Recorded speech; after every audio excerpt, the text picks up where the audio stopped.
అందరికీ నమస్కారం. నిన్న కరీంనగర్లో జరిగిన కేసీఆర్ సభలో మానుకొండూరు మాజీ ఎమ్మెల్యే రసమయ్య బాలకిషన్ గారు తన అద్భుతమైన హాస్యంతో కామెడీతో అక్కడికి వచ్చిన ప్రజలను అలరించారు. ఒక్కడి మాత్రం చాలా సంతోషంగా ఉంది రసమయ్య బాలకిషన్ గారు. ప్రజా తీర్పు, ప్రజాస్వామ్యం ఎంత గొప్పదో.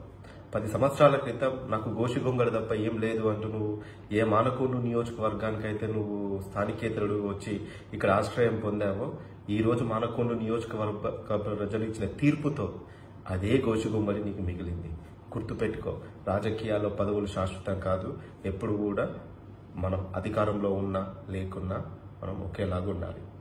ఇకపోతే తరచూ మా కవ్వంపల్లి సత్యనారాయణ గారిపై చవకబారు ఆరోపణలు చేస్తూ ఉన్నాం. రసమయ్య బాలకిషన్ గారు కవ్వంపల్లి సత్యనారాయణ గారి గురించి మాట్లాడే అర్హత మీకు లేదు. వారు ఎన్నిసార్లు ఓడిపోయినా కూడా ప్రజాక్షేత్రంలోనే ఉన్నారు. ప్రజలకు సేవ చేస్తూ ప్రజల మనసులు గెలిచి ఈరోజు ఎమ్మెల్యేగా అయ్యారు. నీలాగా ఒకసారి ఓటమితో కృంగిపోయి కుళ్ళుతో, కుట్రలతో, కుతంత్రాలతో మాట్లాడలేదు ఏ రోజు కూడా. అది గుర్తుపెట్టుకోండి. ప్రతిసారి మా కవ్వంపల్లి సత్యనారాయణ గారిపై మీరు విమర్శలు చేస్తున్నారు. ఏదో మీకు మానసిక వ్యాధితో పాటు పలు రకాల వ్యాధులు ఉన్నట్టున్నాయి. మా కవ్వంపల్లి సత్యనారాయణ గారు స్పెషలిస్ట్ డాక్టర్, మా కవ్వంపల్లి అనురాధ గారు కూడా స్పెషలిస్ట్ డాక్టర్. మీరు వెళ్ళి ఫ్రీ కన్సల్టేషన్ ఇప్పిస్తాం, వెళ్ళి పరీక్షించుకోండి. మందులు కూడా ఉచితమే. అంతేగాని చౌకబారు ఆరోపణలు చేయకండి. ఇకపోతే స్థానిక ఎంపీ బండి సంజయ్ గారిని సీఎం రేవంత్ రెడ్డి గారిపై మీరు చేసిన ఆ ఆరోపణలు, ఆ మాటలు చూస్తే సభ్య సమాజం తలదించుకునేలాగా ఉన్నాయి.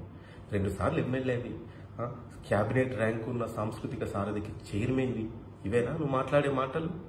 కొన్ని సందర్భాల్లో నువ్వు మాట్లాడే మాటలు, నీ హావాభావాలు, బాడీ లాంగ్వేజ్ చూస్తూ ఉంటే మాటలతో చెప్పలేవు. ఎందుకంటే 2 సార్లు నువ్వు ఎమ్మెల్యేవి. అలాంటి మాటలు మేము మాట్లాడలేం. అలా అనిపించావు నువ్వు. ఏంటది? ఏందా ఎక్స్ప్రెషన్స్ ఏంటి? ఆ బాడీ లాంగ్వేజ్ ఏంటి? ఒకనొక సందర్భంలో నిన్ను చూస్తూ ఉంటే మహాభారతంలో బృహన్నల క్యారెక్టర్ గుర్తొచ్చింది. మారు. ఒక ఓటమితో పోయేది ఏం లేదు. 2 సార్లు గెలిచావు కదా, నేర్చుకో. ఎందుకు ఓడిపోయావు విశ్లేషించుకో. ప్రజల మనసులు గెలువు. అది నిజమైన నాయకుని లక్షణం. ఇకపోతే కాళేశ్వరం నీళ్ళని మేడిగడ్డ బ్యారేజ్ నుండి రేవంత్ రెడ్డి గారు చంద్రబాబు నాయుడు తీసుకెళ్తున్నారు. ఉందా ఏమన్నా? పిహెచ్డి చేసినావు, చదువు చెప్పానన్నావు, క్యాబినెట్ ర్యాంకు హోదాలో పనిచేస్తాం. ఆంధ్రప్రదేశ్ ముఖ్యమంత్రి ఎవరు? జగన్మోహన్ రెడ్డి. వారితో అంటగాగింది ఎవరు? మీరు. సీటు దింపించుకుంది ఎవరు? మీరు. రాయలసీమని రతనాలసీమ చేస్తా అని చెప్పి కృష్ణా నీళ్లు దోచిపెట్టింది ఎవరు? మీరు. కాళేశ్వరం ప్రాజెక్టుతో పాటు మిగతా భారీ ప్రాజెక్టులన్నీ ఎవరు చేశారు? ఆంధ్ర కాంట్రాక్టర్లు. ఆ రోజు తెలంగాణ కాంట్రాక్టర్లు మీకు కనబడలేదు. ఆంధ్ర వాళ్ళతో అంటగాగారు, ఆంధ్ర నాయకులతో అంటగాగారు, ఆంధ్ర ప్రభుత్వంతో మీరు అంటగాగారు. చేసినవన్నీ మీరు చేసి ఈరోజు కాంగ్రెస్ ప్రభుత్వాన్ని నిందలిస్తున్నాం. ఒక్కసారి ఆత్మపరిశీలన చేసుకో. ఏం మాట్లాడుతున్నావు నీకన్నా అర్థమవుతుంది. ఎస్, కాంగ్రెస్ ప్రభుత్వం 6 హామీలు ఇచ్చింది. ఆల్రెడీ కొన్ని హామీలు నెరవేర్చాం. రాబో రోజుల్లో కూడా మిగతా అన్ని హామీలు నెరవేరుస్తాం. ఇది ప్రజాప్రభుత్వం, ఇది ప్రజాపాలన.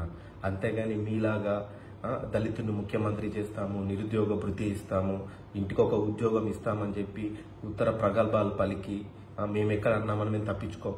ఎస్, మేము 6 హామీలు ఇచ్చాం. ఖచ్చితంగా ఆ 6 హామీలు నెరవేరుస్తాం.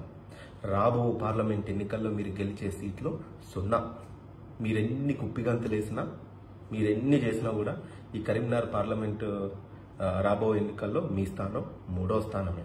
ఏంటి, మళ్ళీ గెలిచి మళ్ళీ మంత్రి అవుతావా? పగటి కళలు గనకు. ఆ పగటి కళలు నిజం కావాలంటే దానికి ఎంతో కృషి కావాలి, మనోధైర్యం కావాలి. అది నీకు లేదు.